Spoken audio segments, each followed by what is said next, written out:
At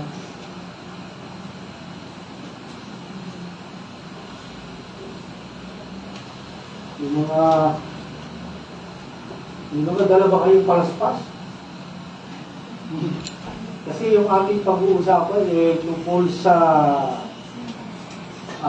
triumphal entry ni Jesus sa Jerusalem, no? Yung tinatawag natin palaspas o Palm Sunday. Pero bago yun, i-recap muna natin ano ba yung natutunan natin last Sunday.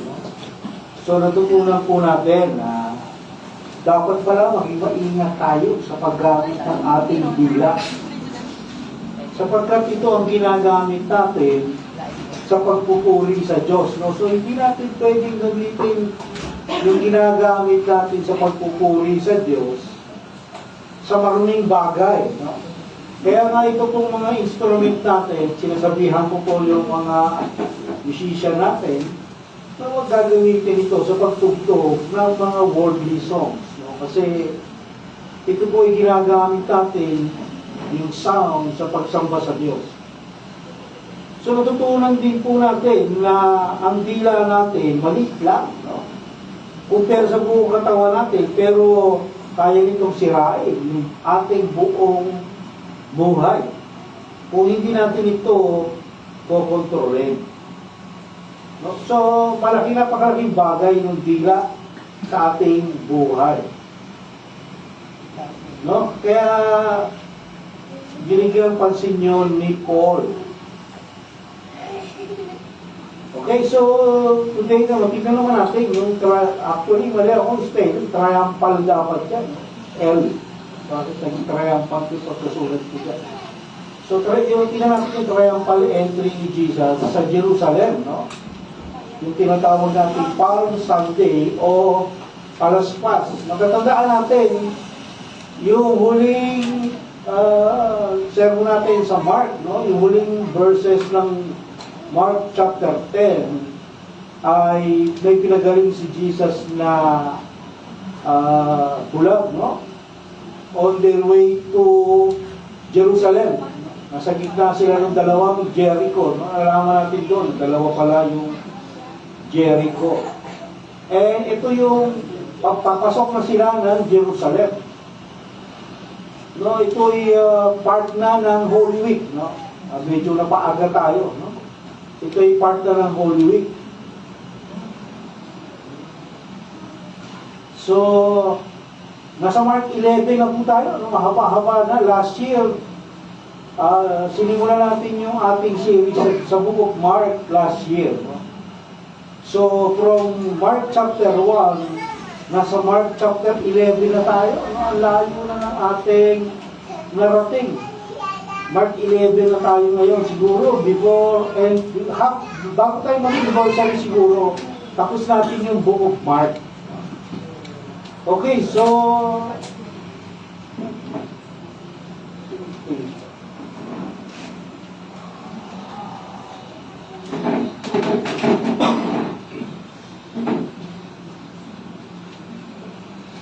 so simulan natin, no? Sabi sa verse 1, Mark chapter 11. Mark chapter 11, verse 1 to 11 itong ating pag-uusapan ngayon. No? Sabi sa verse 1, and as they approached Jerusalem, at Bethpage and Bethany, near the Mount of Olives, he sent two of his disciples. So nasa labas pa sila ng Jerusalem, papasok pa lang, no? Kaya nga ito yung triumphal entry. Nasa Bethany and Bethpage sila. Bethany, ito yung lugar nila Lazarus. Kilala niyo ba si Lazarus? O si Lazaro, yung binuhay ni Jesus, no?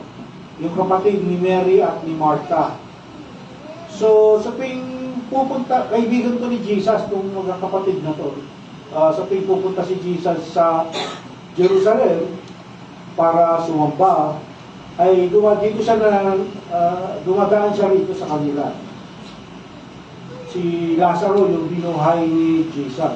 Kasi ang lahat ng male o lahat ng lalaki ay required to attend sa tatlong big feast ng mga Jew. No? Tatlong pista, kasama na rin ito, isa na rin ito yung Passover na pupuntahan nila Jesus. So, Bethany doon nakatira si Lazaro. Ang ibig sabihin po nun, house of the poor. Kasi may hirap lang yung nakatira doon. No? And then, yung Bethpage naman, ang ibig sabihin nito, house of the unright pigs. No? Ano ba sa Tagalog yung pigs? So, nakalimutan ko po sa Tagalog yung pigs, no? F-I-G-S. So, yung sabihin po nitong Bethpage is house of the unright pigs, no? Ito ay outskirt ng Jerusalem. Sabihin, nasa labas ito ng Jerusalem. At ito ay considered na extension ng Jerusalem. So, kapag nasa Bethpage ka, para ka na rin nasa Jerusalem. Kasi kinukonsider tong part ng Jerusalem. So, nandito na sila Jesus. Yung sabihin, malapit na sila sa Jerusalem. Verse 2, and said to them, no? Sabi ni Jesus sa kanila, doon sa dalawang alagad, no? Go into the village opposite you, and immediately as you enter it, you will find a colt, no? Tied there, on which no one yet has ever sat. Untie it and bring it here. No? Verse 3, kasama po kasi ito. Verse 3, and if anyone says to you, why are you doing this? You say, the Lord has need of it, and immediately He will send it back here. So, napakalinaw ng instruction ni Jesus doon sa dalawang alagad. Ang tawag natin dito is divine errand. Divine errand ang tawag natin dito, or banal na gawain. So, kapag tayo inuutusan ng Diyos, ayun ay banal. No? Ang tawag natin doon, divine errand. At yung Lord, na ginamit yung word na Lord, no? Nakita natin, the Lord has need of it. Yung word na Lord na ginamit dito, in Greek, ang Greek word, ito ay kurios. Na ang ibig sabihin, supreme and in authority. Ito ay title na ibinibigay sa Diyos. Kaya dito lang, sa buong ministry ni Jesus, dito lang niya ginamit ang word na to. No? Itong word na kurios. No? Lord, supreme in authority. Kaya ito sinasabi ng marami, no? Sabi nila, wala naman sinabi si Jesus na siya ay Diyos. So, yung deritahan, wala siyang sinabi, pero sa mga bagay kagaya nito, ay sinasabi ni Jesus na siya ay Diyos. Kaya kailangan talaga natin aralin ang Bible, no? Kasi maraming relihiyon ngayon, no? Hindi nila kinikilala na Diyos si Jesus. Kasi hindi nga raw sinabi, hindi raw kinlaim ni Jesus na Diyos siya. Pero dito, makikita natin na sinasabi ni Jesus na ako ay Diyos. Dahil ang ginamit niyang word is kurios, which is supreme in authority ang ibig sabihin. Verse 4, and they went away and found a colt. So sumunod yung dalawang alagad. O ano yung instruction ni Jesus, sinunod nila. And they went away and found a colt tied at the door, outside in the street, and they untied it. No? Makikita natin na eksakto yung mga sinabi ni Jesus sa dalawang alagad. Okay, so ito ba ang kayang gawin ng isang tao? No? So, nire-refute natin yung sinasabi ng ibang mga religion na si Jesus ay tao lamang. Kasi nakita natin very precise, very accurate. No? Ito ay isang katangian ng Diyos, yung omniscience. No, kaya nakakalungkot kasi makikita natin yung mga tao nagsasabi nito na si Jesus ay tao lamang. Meron silang spiritual blindness. No? At pansinin din natin yung obedience ng dalawa na alagad. no? Yung trust nila kay Jesus, yung faith nila kay Jesus, no? Sana lahat na mananampalataya, ganito ang attitude, no? Siguro kung tayo yung uutusan nito ay, Lord, baka naman makakulong ako dyan sa inuutos mo na yan. Pagkamalan akong magnanakaw, bugbugin ako doon habang kinakalaga namin yung donkey, no? Baka bugbugin ako. Hindi tayo basta-basta susunod kasi medyo delikado yung inuutos ni Jesus sa kanila. Pero sila, wala silang, tulad ni Abraham, wala silang question, Lord, baka bugbugin kami, wala. Sumunod sila, and they went away. No?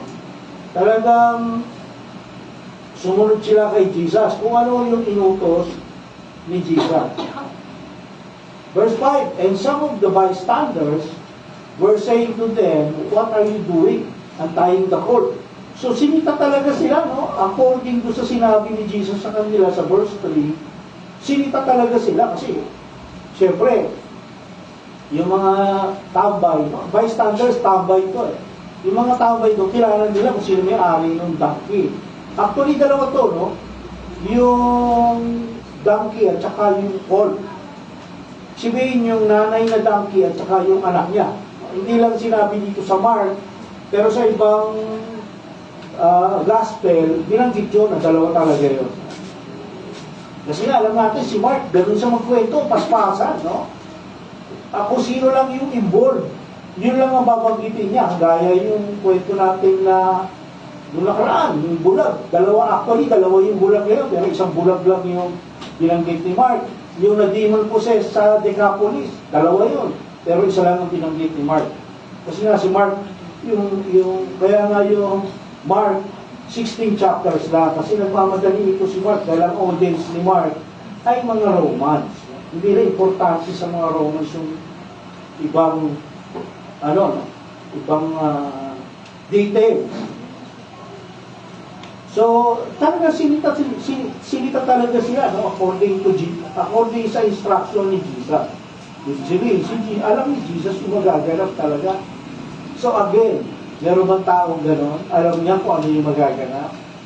Wala, katangian ng Diyos yun. Omniscience ang tawag doon. No? Kaya kung talagang tayo ay mag-aaral, yung babasa tayo ng Scripture, makikita natin yung pagka-Diyos ni Jesus. Hindi na kailangan pagtalungan nyo. No?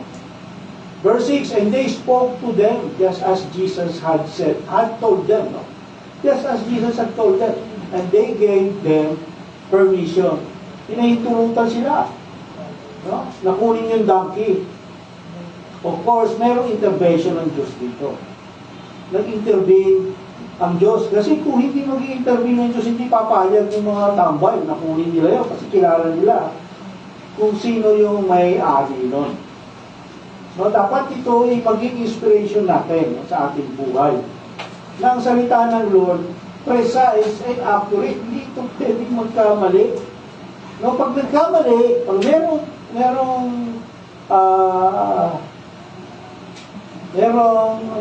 conflict o merong contradiction, isipin mali yung ating interpretation.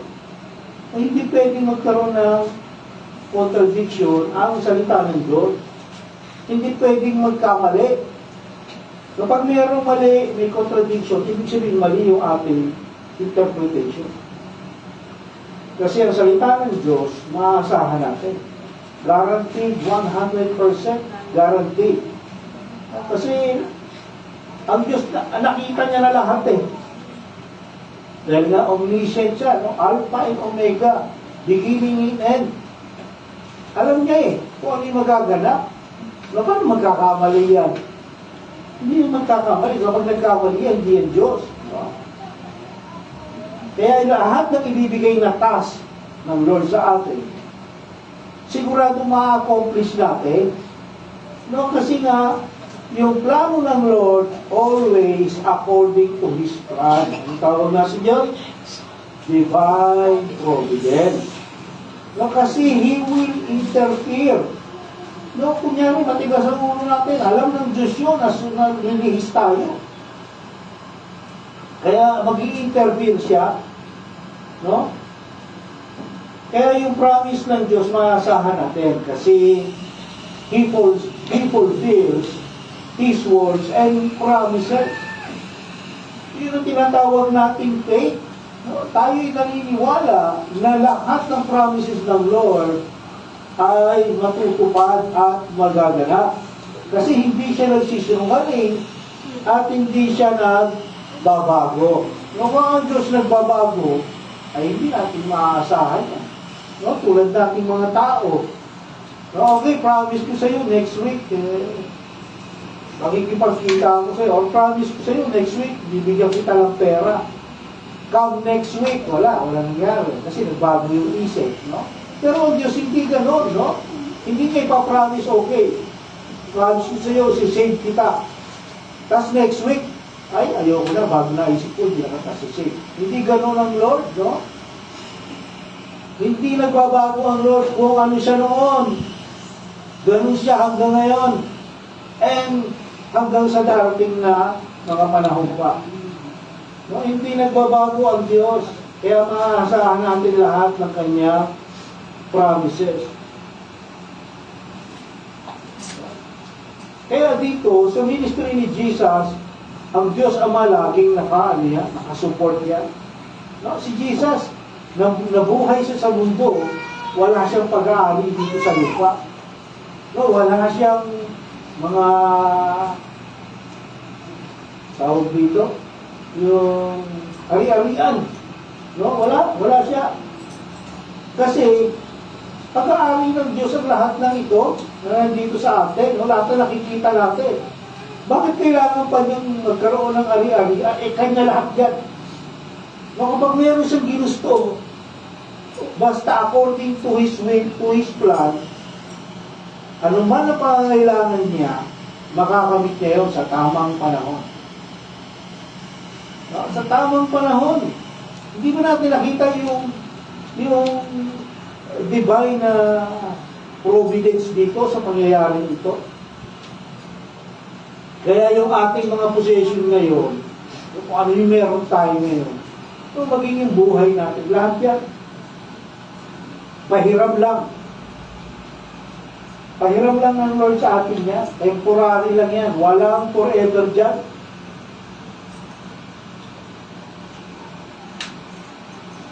At kung hindi natin gagamitin, ayon sa kalooban ng Lord, maaari kunin niya. Ibigay niya sa iba, no? Ganun ang Lord. O, binigyan kita ng ganito. Halimbawa, talent. Binigyan kita ng talent, ng gitara, no? Hindi mo naman ginagamit sa church. Marunong ka mag-gitara, hindi ka nagigitara sa church. Alam mo na kailangan ng church ng gitarista. Kukunin ng Lord sa iyo yung talent na yan. Ibibigay niya sa iba. Doon sa talagang magagamit ng Lord sa church. No, pagda-drums, ganun din, pagsusonglit. No, kung hindi natin gagamitin yung kanyang ibinigay sa atin, kukunin ng Lord siya. Dati akala ko hindi ganun ng Lord, no? Noon, sabi ko, nagtatrabaho pa ako sa offshore. Binigay ng Lord sa akin itong trabaho na ito. Hindi ito kukunin ng Lord sa akin. Kasi ang Lord hindi naman parang bata niya. Kapagka nagalit siya, kukunin niya, papawin niya. Ikamali ako, no? Hindi pala ganun yun. Kapag ka pala na-manage mo yung bagay na binigay sa iyo ng Lord, kukunin niya yan. Ano nangyari? Wala na ako ng trabaho. No, yung mga possession ko, yung mga ari-ari ko, nawala lahat. No? Nawala yung sasakyan ko, yung bahay ko, nawala. No? Nawala lahat. So, lesson yun sa akin na masyado mong pinakawakan yung sarili mo. Masyado kang bumilib sa sarili mo. Compare sa Diyos, we are nothing. No?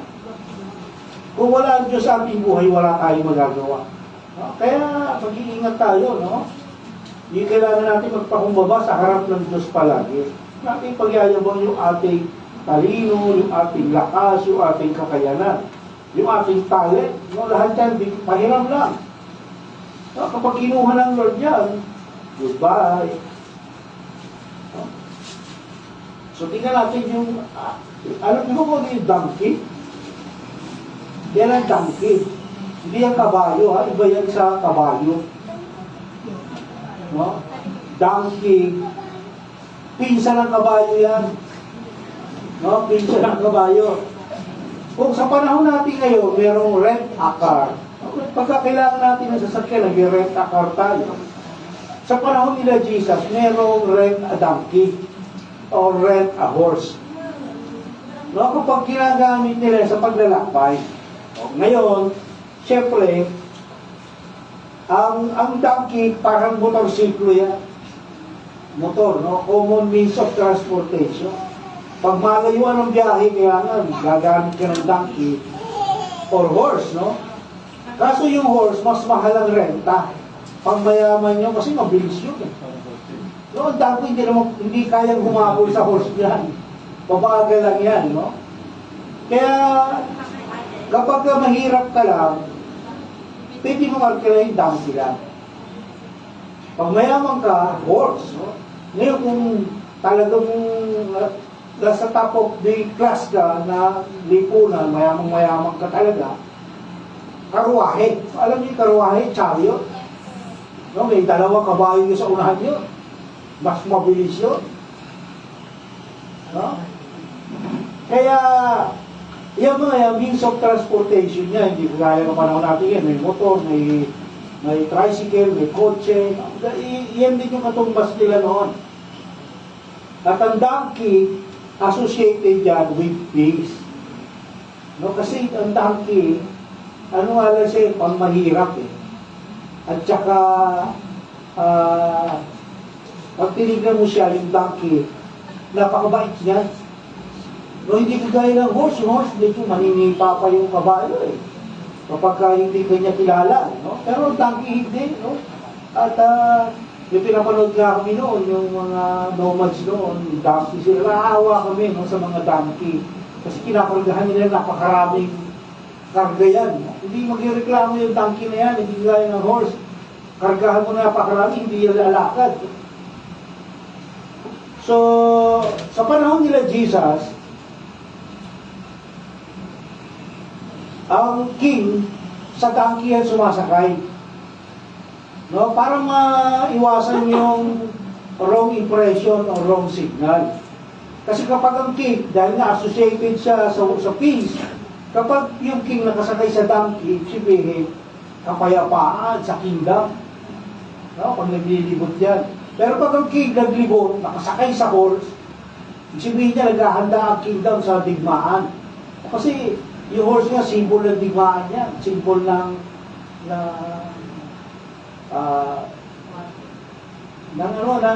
gera, no? Sabi sa, siyempre, alam naman natin, ang lahat ng gospel, no? Nakaparallel yung tatlong gospel, Luke, Matthew, and Mark. No? Sabi sa Luke, chapter 19, verse 30, yung donkey na kinuha nung dalawang alagad, hindi pa nasasakyan. No? Luke 19:30. No? Hindi pa nasasakyan yung donkey na kinuha ng dalawa. No? Kasi yung sa panahon nila, yung mga hayop na sinasakyan ng king, gaya ng donkey or horse, hindi yan ginagamit sa ibang purpose. No? Kunyari ito, kabayo ng king. Hindi yan pwedeng gamitin na kahit na sino pa. King lang ang pwede sumakay dyan. O, ito, donkey ng king. Walang iba pwedeng gumamit dyan. Hindi mo pwedeng gamitin panghakot yan. Para sa king lang yan. No? Kung ano yung gamit ng king, king lang ang pwedeng gumamit doon. Kaya, dahil gumamit si Jesus ng donkey, papasok ng Jerusalem, gusto niya iparating na siya ay king. Yun ang pinararating ni Jesus sa mga tao. No? Siya ay king of peace. No? Kasi nga yung donkey ay ano yan, no? Na associated with peace. At nakita ba natin yung providence ng Diyos sa nangyaring ito? No? Yung provision ay yung providence ng Diyos. Perfect timing. Isipin na, minsan hindi natin napapansin ko. No? perfect timing. Lahat ito perfect timing. No? Yung time na, yung pagkapanganak ng donkey, ng colt, perfect yun. Kasi, madelay ng isang araw yun, pagpunta ng dalawang alagad roon, wala yung donkey roon. No? So, yung pagkapanganak ng donkey, perfect yun, yung timing nun. Perfect place. No, mailipat lang kung, kunyari, 1 kilometro, kalahating 50 meters lang, mailipat yung donkey, hindi makikita ng dalawang alagad yun. So, ibig sabihin, perfect place. No? Ganoon ang Lord, no? Perfect talaga. No? Yung preparation ng heart, ng mga nakakita.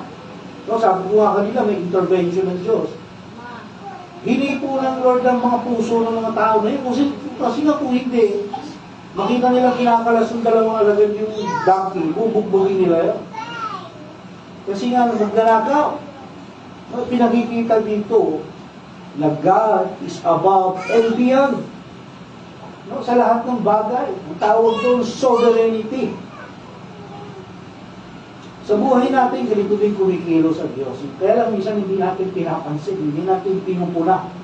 Yung perfect timing niya. No?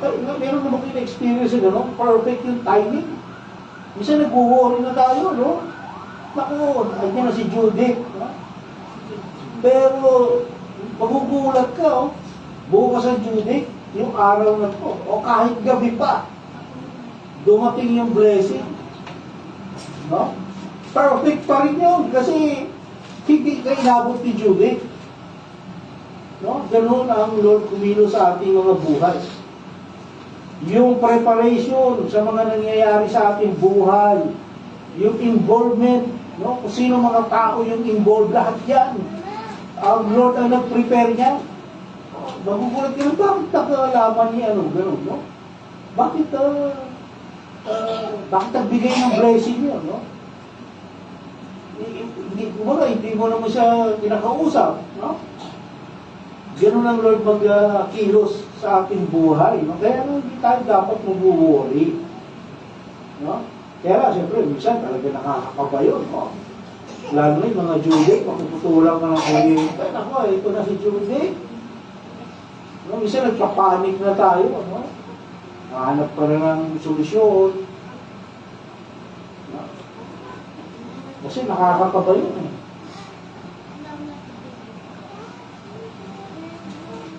Okay. So, alam na natin yung donkey, no? Kung ano ang purpose niya.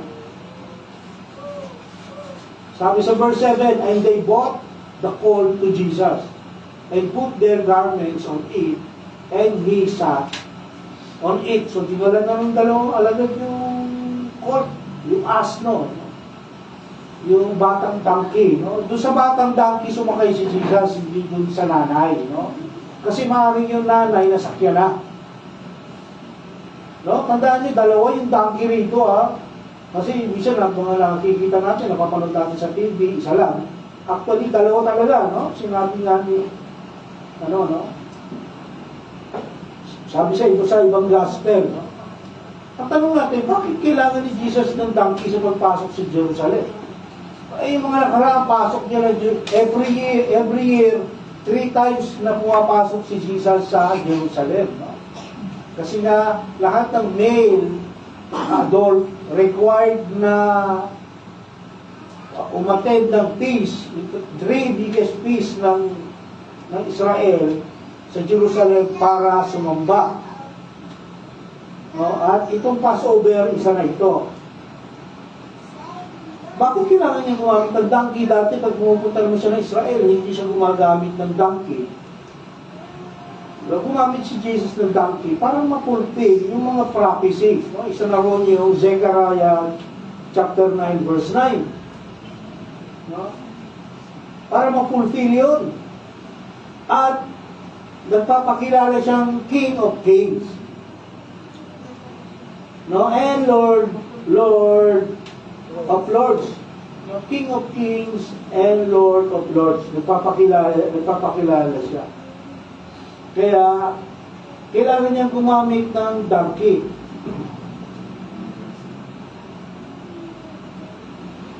At yung donkey, kaya nga hindi pa doon siya sa anak sumakay kasi hindi pa nagamit yun. Diba, sabi natin kanina, yung mga hayop lang ginagamit ng kings, hindi yan ginagamit sa ibang purpose. No?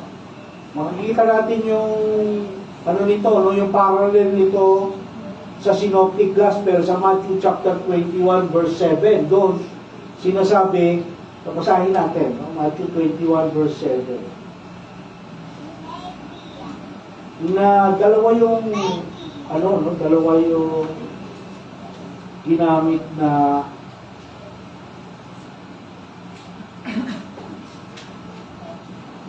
donkey, no? Dalawa yun eh. Ayan, Matthew 21 verse 7. And brought, 6 muna. The disciples went and did just as Jesus had instructed them. And brought the donkey and the colt. No? Yung donkey, yung adult donkey, tsaka yung anak niya, yung colt. And laid their coats on them.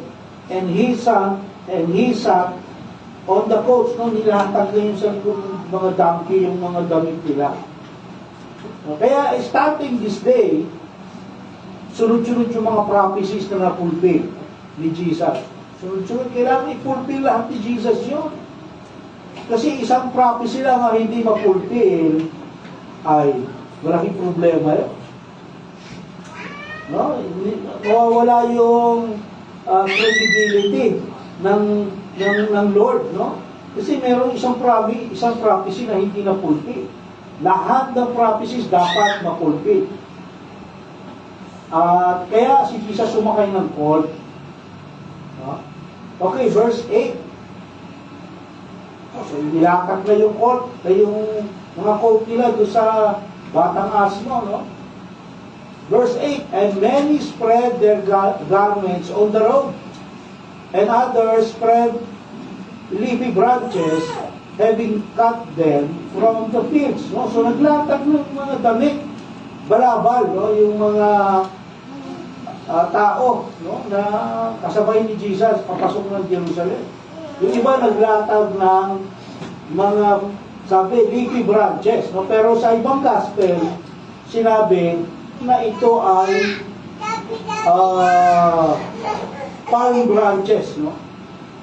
Palm branches. So yung paglalatag ng balabal, traditional yan, meron niyang ibig sabihin, no? Yung paglalatag ng balabal sa dadaanan ng donkey. Ganito yung pag-greet nila sa arrival, pag nag-arrive yung hari. No? Pag yung hari, halimbawa, umikot sa kanyang nasasakupan, yung mga tao, kung saan man yung hari paparating, yung hari, kung saan man siya pupunta, nilalakad nila yung balabal nila. No? Meron tayong example niyan sa 2 Kings chapter 9 verse 13. Kita natin doon na inilalakad ng mga tao yung kanilang balabal. So dahil dito, ipinakikita na yung mga tao na mamag-asa sila na sa pagpasok ni Jesus sa Jerusalem, magiging start ito ng kingdom, no? Or coronation as a new king. No? Kasi ang mga tao, inaantay nila ang Messiah, yung magliligtas sa kanila. No? Sa John chapter 12 verse 13, in-specify ni John na yung ginamit ng mga leaf ay palm tree branches, palaspas. So, kaya nga nakakapagtaka, no? Yung mga pare, yung mga Katolik, no? Yung ginamit nila palaspas, ang ginagamit nila palaspas, dahon ng saging. Saging ba o buko? Buko pala, sorry. Dahon ng buko. No? Yung dahon ng buko ginaganon nila. No? So, sablay, no? Sablay pa rin. Ginaya nila yung ginawa nangyari kay Jesus. Sablay naman yung gamit nila, dahon ng saging. Kinukortihan na kung paano gano'n. Biblically speaking, wala naman. Pututol lang silang gano'n ng palm tree branch, tsaka nila ilalakad. Kaya makikita natin, maraming pinauso ang tao na hindi talaga biblical. No? So, yun ang pag-asa ng mga tao, kaya sila naglalatag ng balabal nila. Kasi nga naman mag-asa sila na si Jesus yung new king. Alam nila yung symbol yung donkey, alam nila lahat yun.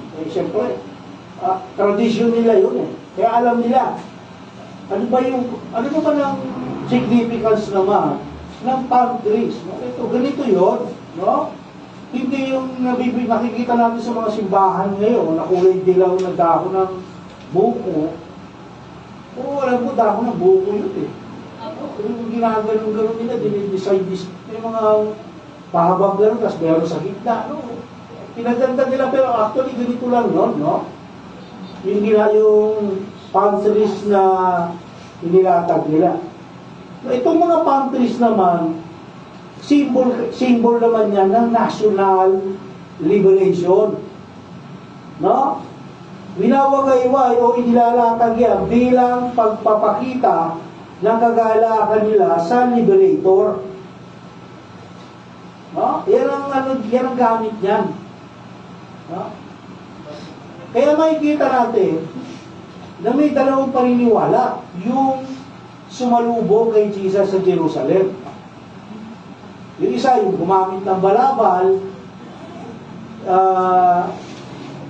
at saka itong nagwawagayway ng palm trees. No? Nagwawagayway ng palm trees. Yung mga naglatag ng mga balabal, kinikilala nila si Jesus as their Messiah. No, ito, pakinggan nyo may kaya. Yung naglatag ng balabal, kinikilala nila si Jesus as their Messiah na pababagsakin ang kingdom ni Satan. No? At itatatag ang kingdom ng Diyos dito sa lupa. So, religious. No? Religious, yung mga naglalatag ng balabal, religious. Kinikilala nila si Jesus na pababagsakin na si Satan at itatatag yung kingdom ng Diyos dito sa lupa. Yung gumagamit naman ng palaspas na winawagayway na ganyan, kinikilala naman nila si Jesus as conqueror tulad ni Moses. No, napapalayain sila kasi during this time sila conquered ng Rome. No? Under Roman Empire sila. So itong gumagamit ng palaspas, kinikilala nila si Jesus na conqueror o tagapagpalaya sa kanila tulad ni Moses sa Rome. No? At ina-expect nila si Jesus na magtatayo o magtatatag ng palbagong dynasty. No? Davidic dynasty tulad ni David. No? Tulad ni David, yun ang ina-expect nila na si Jesus ay hari, na palalayain sila sa Roman conquest tulad ni David. So yung kanina, yung balabal, religious, ito namang palaspas, political. Political naman ito, mga mapolitika ito, mga tao na ito. No? Itong araw na to, no, sabi ko nga kanina, party po ng Holy Week, no? Tinatawag nating Palm Sunday. Yun yung nakikista natin, no? Palm Sunday, yun yung pinauso ng mga Catholic. Ito ay Palm Sunday na palaspas, no? Ibig sabihin, kung sineselebrate natin ito as Palm Sunday, sineselebrate natin yung political victory ni Jesus, which is mali. No? Nung dumating si Jesus, hindi naman political victory yun. Hindi naman sila pinalaya sa Roman conquest. No? Mali, no? Dapat, ang tama, dapat, imbis na Palm Sunday, dapat Cloaks Sunday. No? Kasi yun ang tama. No? Dapat yun. Araw ng balabal, hindi araw ng palaspas. No, kaya yung tao, sablay, pagdating sa ganito, no? Sablay talaga. Kaya yun ang iniiyakan ni Jesus. No? Mali talaga, hindi talaga nila na unawaan, naiintindihan yung mga bagay-bagay. No, ang tao kasi, tanggap lang ng tanggap yan. No? Kaya, ang laki ng problema ngayon ng mundo, no? Dahil sa mga naunang tao. Na ang dami, kahit na yung sa mundo ng mga born again. No? Sa mundo ng mga born again, ang laki ng problema.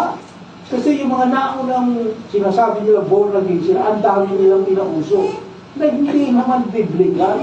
At isa na rito ito. No? Kasi ang tao ganun tanggap ng tanggap yan. Tanggap ng tanggap yan kung ano yung itinuturo ng tao, hindi na sinusuri. No? Warning ni Jesus yan sa mga tao na doon sa 7 churches, no?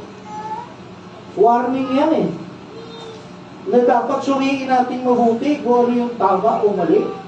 Kung hindi yung sunod lang tayo ng sunod na hindi natin sinusuri, ano ba yung tama, ano ba yung mali? Yan ay one of Satan's deception. No, nailigaw tayo sa kamalian, imbis na sa katotohanan. Ang sabi ni Jesus, nagnanalangin siya sa Ama, Father God, let your truth sanctify them. Yung katotohanan na magsasanctify sa atin. Hindi yung tradisyon, hindi yung mga maling katuruan na minana natin. Ay, kung maling katuruan din lang, bakit pa tayo umalis doon sa dati nating kinalalagyan? No? Kaya napakaraming mali na dapat natin i-correct. No? Kasi nga, maraming tao akala nila nakakasunod sila sa Lord, pero actually, they are spiritually blind. Hindi nila alam yung katotohanan. No? Dahil Valentine's Day, dapat ba natin i-celebrate? Hindi, kasi pagan worship yan.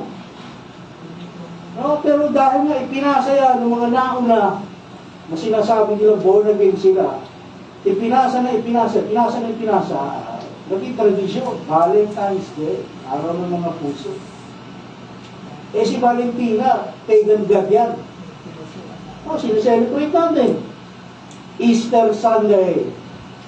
No, yung Easter, yung word na Easter, pagan yan. Hindi natin dapat sineselebrate. Dahil nakagisnan, tradisyon. Tradisyon. Christmas, no? Yung mga mahihirap na tanggalin yan kasi nakagisnan mo na yan, bata ka pala. Christmas Day, pagan yan. Saturnalia, no? Roman pagan celebration. Napakarami dyan kung isa-isay natin hindi tayo matatapos, no? Kaya dapat pag nalaman natin yung katotohanan, ilayo na natin na yun. Dami nating nadaanan ng mga passages na sinasabi ni Jesus. Kasi yung ganong mahilig sa mga tradisyon, ano yun yan ang practice ng mga Pharisees, no? Yung mga Pharisees, yung tradisyon, ipinalit nila sa tunay na kautusan ng Diyos. 613 lang ang kautusan, pero yung mga Pariseo, dinagdagan, umabot ng 1,500. Nahigit pa sa doble. No? Kaya yung iba, minsan, mas pinaniniwalaan na yung tradisyon. Warning ni Paul yan kay Timothy, darating yung time na yung tao hindi na makikinig sa tamang doktrina. Kung hindi, mas gugustuhin nila yung nakakakiti sa kanilang tenga, which is yung mga myth, no? And tradition. No, sabi ni Jesus siya sa ng Lord sa Old Testament. Itong mga tao na ito, sinasamba nila ako sa pamamagitan lamang ng kanilang mouth. No? Traditional worship, hindi sa pamamagitan ng kanilang spirit. No? Yan ang trabaho ni Satan, iligaw ang tao. Kaya nakakalungkot, no? Kasi maraming ng tao na dahil sa kanilang kakulangan, kapag tayo'y kulang, no? Sa kaalaman sa salita ng Diyos, No, madali tayong maligaw. Kasi kulang tayo sa kaalaman. No? Pero kung tayo maraming alam sa salita ng Diyos, alam natin kapag ito ay panlilin lang ni Satan, hindi ito totoo, hindi ito biblical, hindi ito dapat sundin. No? Kailangan natin ang salita ng Diyos. Kaya kailangan natin ng Bible study. No? Kasi kung walang Bible study, walang aral, ay paano ka mag-grow? Pero kaya nga ito natin to equip the saints. No? Ano ka ma-equip? Kung di ka mag-aaral sa salita ng Diyos, baw ka na ng baw, sasabihin sa inyo ng iba. Kasi iba, lalagyan lang ng word na God. Akala nila godly na. No, lalagyan lang ng word na God. Akala nila godly na. No, hindi na nila inaaral. Pinag-aaral. Sabi ni Paul, be like the Bereans.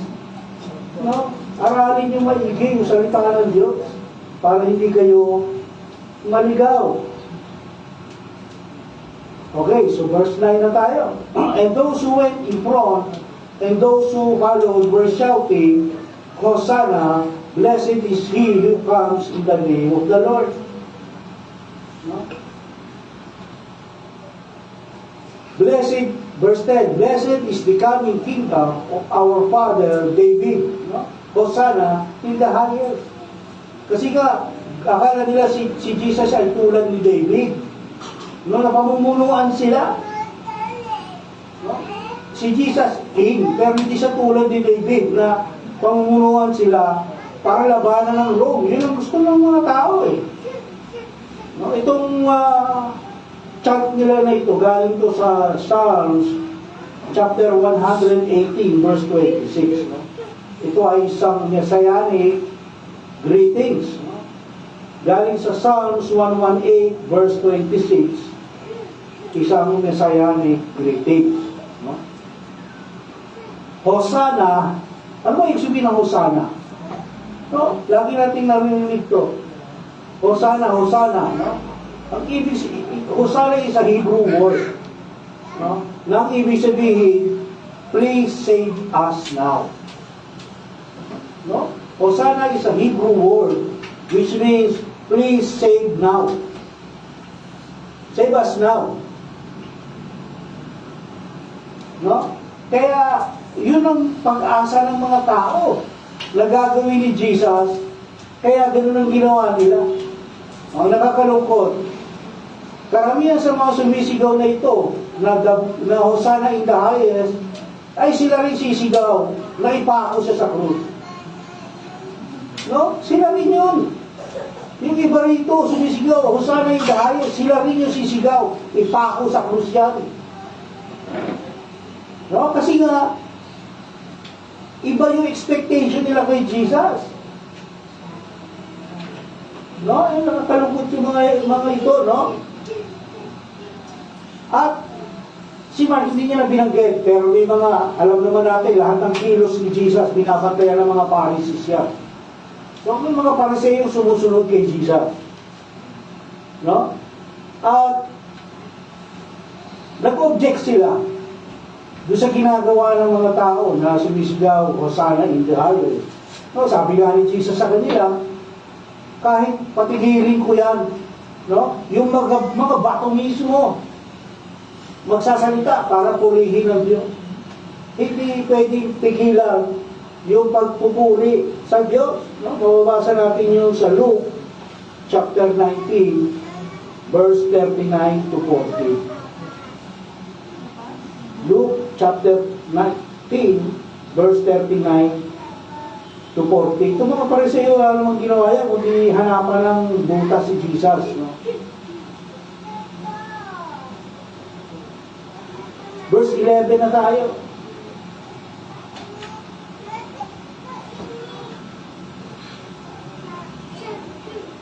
And Jesus entered Jerusalem and came into the temple. And after looking around at everything, he left for Bethany with the 12. Sabi ko, di ba? Pagka pumunta si Jesus sa Jerusalem, sa Bethany siya naglalagay, no?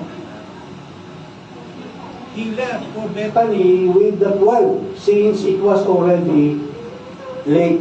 So pagpasok ni Jesus ng Jerusalem, ang una niyang pinuntahan, temple. Hindi restaurant, hindi pamilihan. Sa temple siya unang pumasok. Wala na yung crowd, no? Na sumalubog sa kanya. Wala na. No, siguro, imagine lang natin, no? Papasok ng Jerusalem, ang daming crowd. Pagpasok niya, nawala yung crowd. No, kasi nga, sinaway ng mga Pariseo, no? Sinasaway sila ng mga Pariseo. Kasi nga, yung sinachant nila.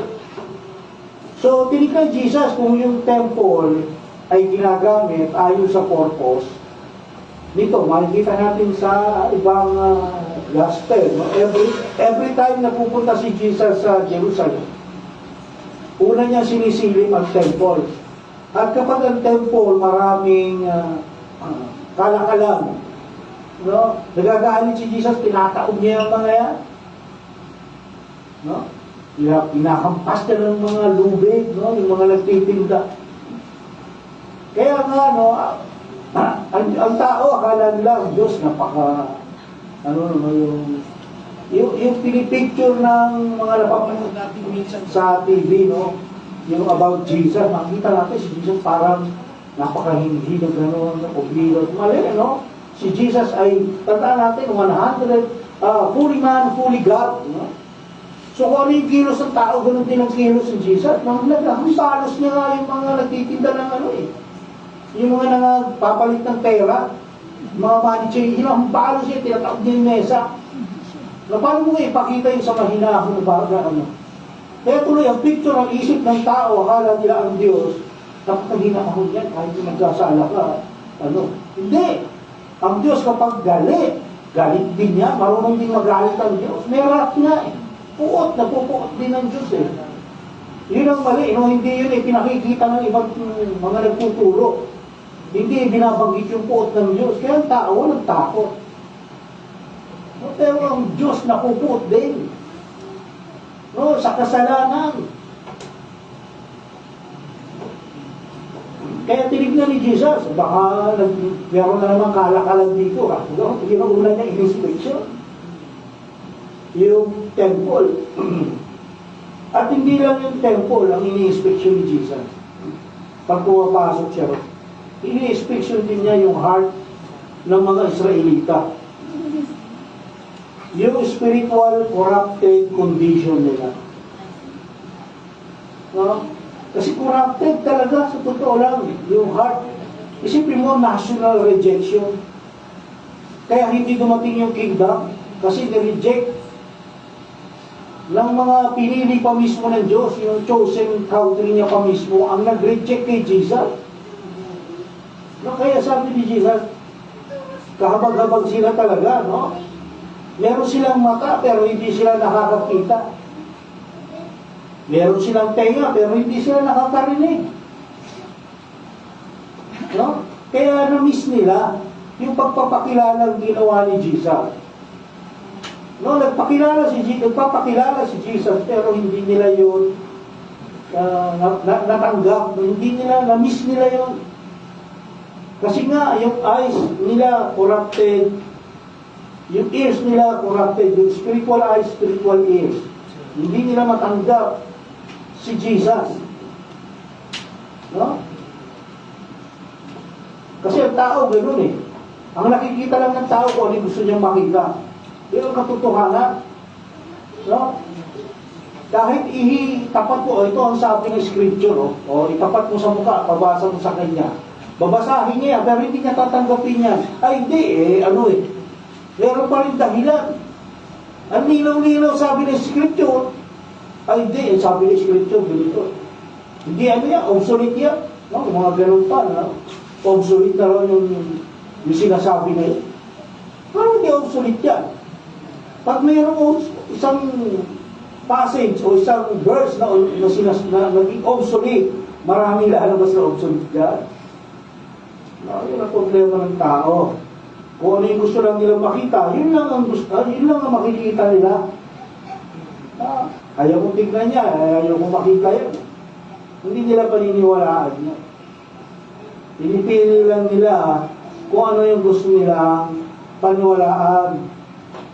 No, kahit iharap mo yan, marami ka makikitang ganyan. Iharap mo sa mukha, ito sabi ng Bible, hindi yan paniniwalaan. Kasi nga, spiritually blind, spiritually deaf. No? So, kailangan buksan ng Lord muna yung eyes and ears nila bago nila matanggap yun, bago nila paniwalaan. Okay, so sa ating pagtatapos, meron tayong question, no? Do we know Jesus or we only know about Jesus?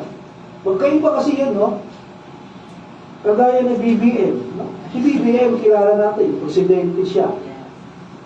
Pero ang tanong, kilala mo ba talaga kung sino si BBM? Hindi, no? Hindi natin nakakausap yan, eh. Alam mo ba yung likes and dislikes niya? Hindi.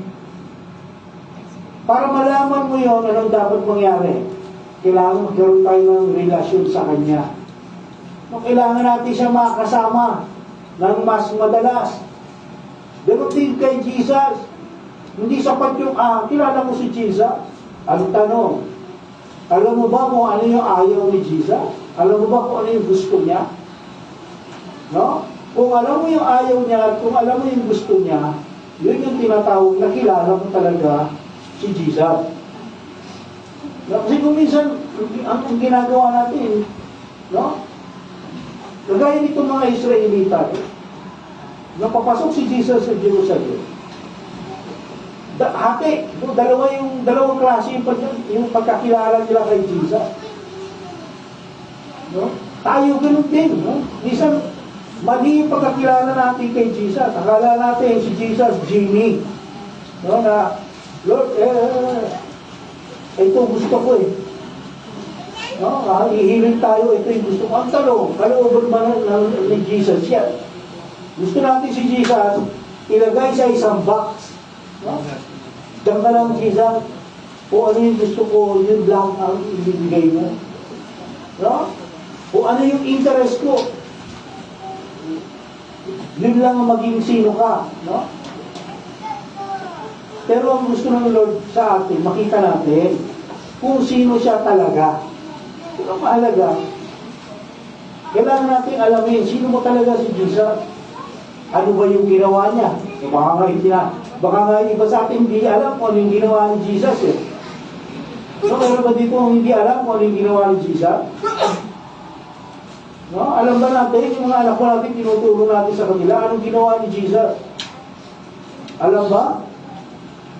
So, kailangan ipaalam natin sa kanila, kahit mga bata pa sila, no? Ituro natin si Jesus namatay para sa ating mga kasalanan. No? Kaya yun ang gusto makita ng Lord sa atin. Kung ano yung ginawa, kung ano yung dinesign ng Diyos, yun ang dapat natin makita.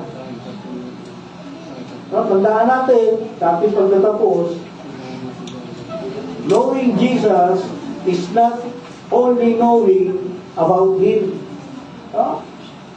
But also having personal relation with Him. Kailangan natin magkaroon ng personal relation with Jesus. No? Kung talagang tayo yung mga anak ng Diyos, dapat meron tayong personal relation kay Jesus. Siya yung eldest brother dapat natin. At bilang eldest brother, dapat kilala natin siya. Dapat meron tayong relasyon sa Kanya. Paano natin sasabihin tayo'y anak ng Diyos? Kung hindi nga natin, wala nga tayong relasyon sa Kanya. Kailangan natin ng personal relation with Jesus. No, alamin natin, ano ba ang kalooban ng Lord? Ano ba ang nakalulugod sa Kanya? Ano ba ang pinamumuhian niya? No, meron pinamumuhian ng Diyos, no? Kaya yung word na unconditional love, mali. Hindi ko to yun. Yung love ng Lord may kondisyon. Hindi ka pwedeng gumawa ng gumawa. Pag sinabi mo unconditional love, kahit gumawa ka ng kasalanan, okay lang sa Lord yun. Hindi gano'n. Mayroong kondisyon yun. Mayroong kondisyon ang pag-ibig ng Diyos. Hindi unconditional. Mali yung itinuturo ng iba na ang Diyos unconditional love yan. Ang pag-ibig niya sa atin unconditional. Mali. Kapag tayo gumawa ng mali, may consequence, may kaparusahan. Hindi ito tolerate ng Diyos ang kasalanan. Kasi kapag itinolerate niya yung kasalanan, against yun sa kanyang attribute o sa kanyang karakter. Dahil siya ay Diyos na matuwid. Bilang Diyos na matuwid, kailangan niyang parusahan ang lahat ng kasalanan. Sasabihin natin, sabi ng Bible, tinubos na ni Jesus lahat ng kasalanan natin, maging future sins. Tinubos na ni Jesus. Bakit sasabihin mo ngayon, Pastor, yung mga kasalanan natin ginagawa, pagbabayaran natin. Okay, ganito ibig sabihin niya. Oo, tinubos na ni Jesus yung ating future sins. In regards to salvation. No, sabihin, yung mga gagawin pa natin kasalanan in future, hindi na yung makaka-apekto sa ating kaligtasan. Pero, merong konsekwensyon. Merong parusa yun. Hindi nga lang eternal. No? Huwag natin iisipin nyo kasi iba, niligtas, namatay si Jesus para sa kasalanan natin. Past, future, and present. So, yung mga gagawin ng kasalanan in the future, okay na, pinagbayaran na ni Jesus yun, tama, in regards to salvation. No? Pero yung future sins, pagbabayaran pa rin natin yung consequence, yung temporary punishment, hindi na eternal. Okay? So knowing Jesus is not just only knowing about Him, but having personal relation with Him. Kailangan natin magkaroon ng personal relation sa Kanya. Okay?